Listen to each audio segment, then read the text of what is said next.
local pop culture choices. Um, I'll start with the songs. The first would be the Battle Hymn of the Republic, which sort of represents this elitist song in that there's a he who will go marching on, and that he is keeping an order from the top.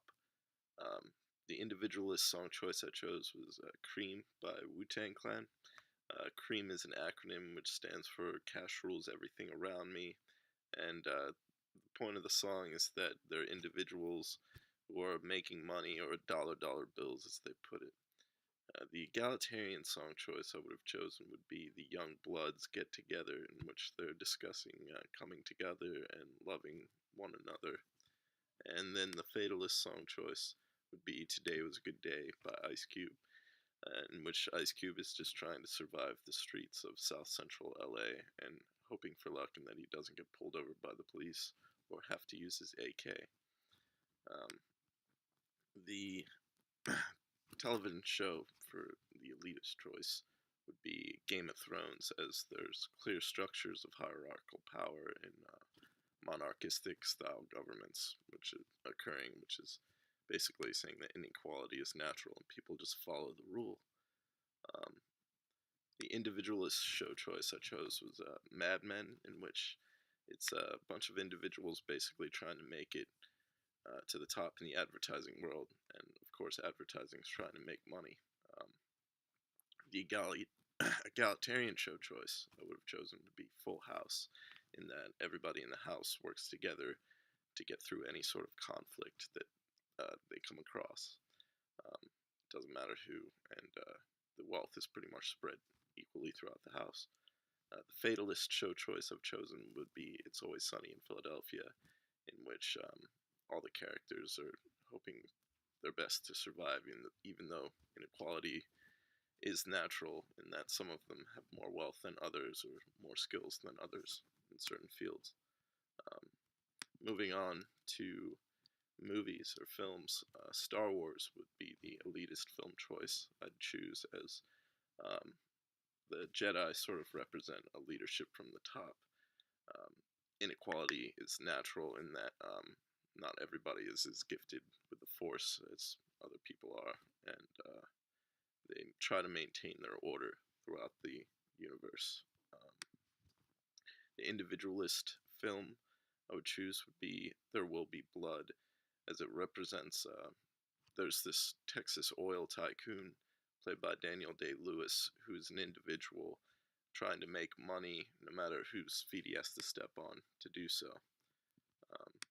The egalitarian movie or film would be The Goonies, which all the characters work together through, even they have charismatic leaders, and everybody shares in the wealth of their treasure, which they come to find.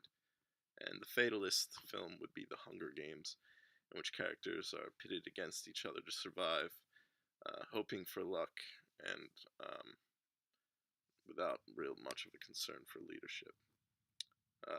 The elitist magazine choice I would choose would be GQ, in that they have advertisements which not everybody can afford. Inequality is natural, and that they know that, and they pretty much maintain the order of the current system of capitalism which is taking place.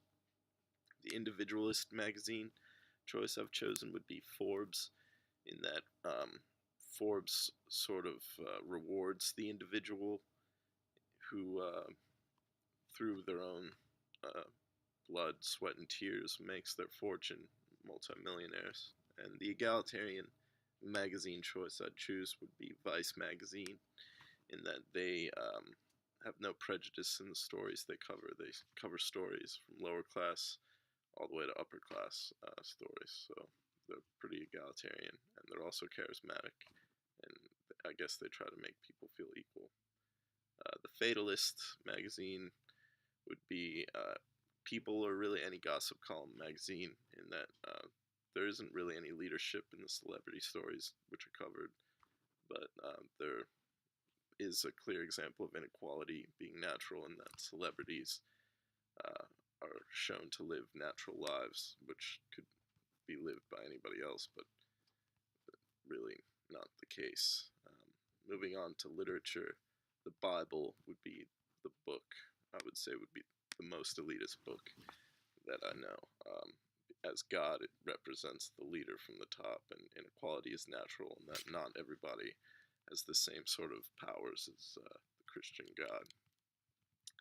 As an individualist novel, The Adventures of Sherlock Holmes would be a good example of a book um, of individualism, as Sherlock Holmes' goal is to make money and solve crimes. He sort of represents the individual will.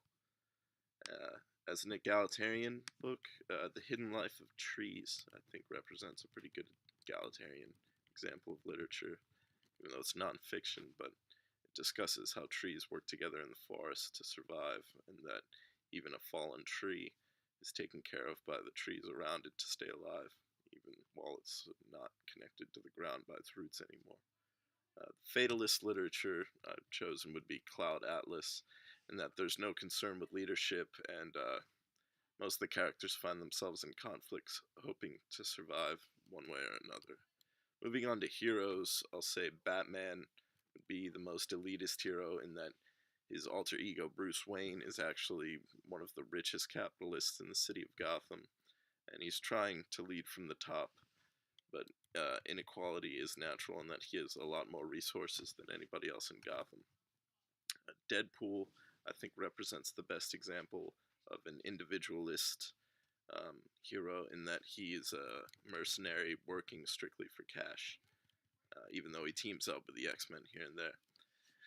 An example of a egalitarian hero would be Superman, in that he tries to keep it pretty equal in the Justice League. He tries to find the powers of each individual hero and use them all to the best of his ability, and he's a charismatic leader. Wolverine would be a fatalist example of a hero, in that he's usually working alone, trying to survive, um, hoping for luck. Even though he teams up with the X-Men here and there, he doesn't really have much of a concern for leadership, especially um, when he's in his more animalistic states.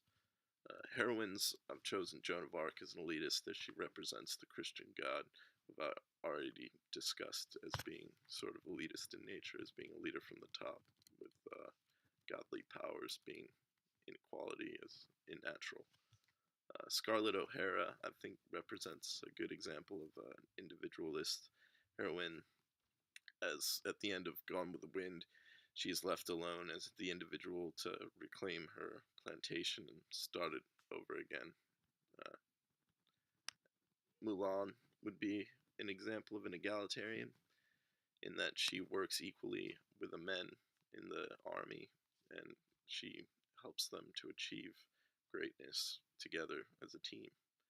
And even though she's not fictional, I think Harriet Tubman represents a good example of a fatalist heroine, as she had no leader, but she sure depended upon luck to survive in helping slaves escape from the South.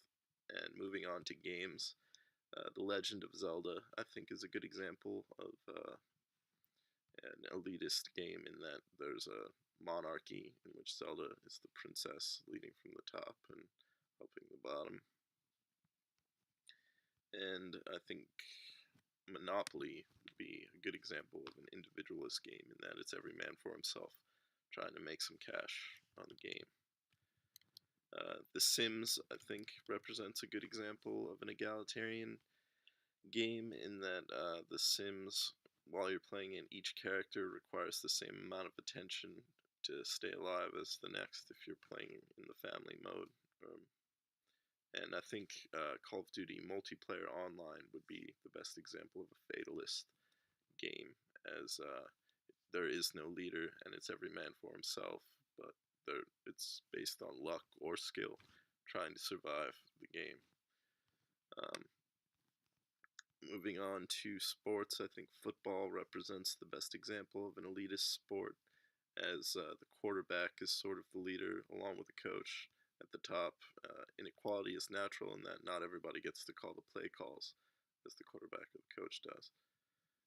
Golf, I think, is the best example of an individualist sport, in that there is one solitary individual playing for himself, and his goal is to make money at the end of the day, winning a golf tournament. Soccer, I think, is a fine example of an egalitarian sport in that each team works together to try to score on the other team's goal. And skateboarding, I think, might be the best example of a fatalistic sport in that you're literally trying to survive if you're street skating or like jumping off of a high ledge or something like that. And a lot of it depends on luck